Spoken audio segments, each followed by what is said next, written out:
আনন্দলোক হাসপাতাল নিয়ে অনিশ্চয়তা কাটাতে উদ্যোগ। বকেয়া পিএফ শোধ করার বিষয়ে সব রকম সাহায্যের আশ্বাস বিধাননগরের মেয়র সব্যসাচী দত্তের। পিএফ বিল্ডিং এরও অনেক কর বাকি, কিছু কি করছে বিধাননগর পুরসভা? কড়া আক্রমণ মেয়রের। সাহায্যের আশায় নবান্নে চিঠি আনন্দলোক কর্তৃপক্ষের।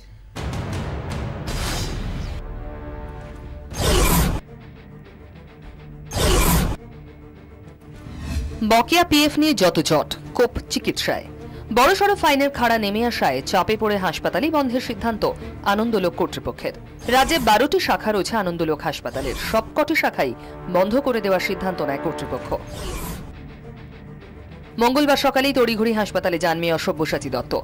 গলায় সাহায্যের আশ্বাস। পিএফ কর্তৃপক্ষ সম্পর্কে অবশ্য রুদ্রমূর্তি মেয়র। যদি ওনাদের ওপরে এই খাড়া ঘা পড়ে তাহলে তো নিশ্চয়ই পিএফ বিল্ডিং এর ট্যাক্স বাকি আছে, সার্ভিস চার্জ আমরাও অনেকবার পাঠিয়েছি। আমরা কিন্তু তাদের জলের লাইনও কেটে দিইনি বা তাদের মিউনিসিপাল সার্ভিসও উইথড্র করে নিইনি। কর্মীদের পিএফ নিয়মিত জমা না দেওয়ায় আনন্দলোক হাসপাতালের অ্যাকাউন্ট সিল করা হয়েছে। 9.5 লক্ষ টাকা ফাইন করেছেন পিএফ কমিশনার।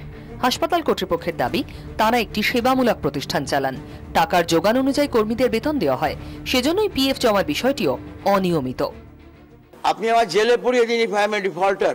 আমি যদি ডোনেশন না পাই ফ্রম হেয়ার, পেশেন্ট কাছে নিচ্ছি, তাতে আমার চলে না। আপনি বলুন 85,000 টাকা কি লাভ করতে পারি কি? আপনি বলুন 20 টাকাতে চশমা কি লাভ হয়? 75 টাকা। আপনি বলুন 75 টাকাতে আইসি গভর্নমেন্ট দিচ্ছে 1750 টাকা, 75 টাকা লাভ হয়?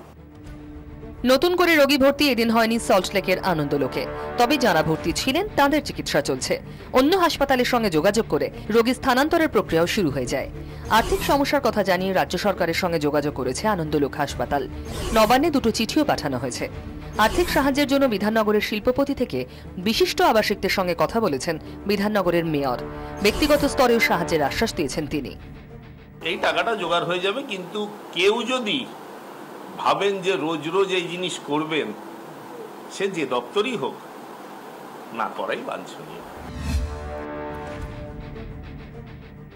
মেয়রের এই বৈঠকের পর কর্তৃপক্ষ জানিয়েছেন যে টাকা মিললে ফের শুরু হবে হাসপাতাল।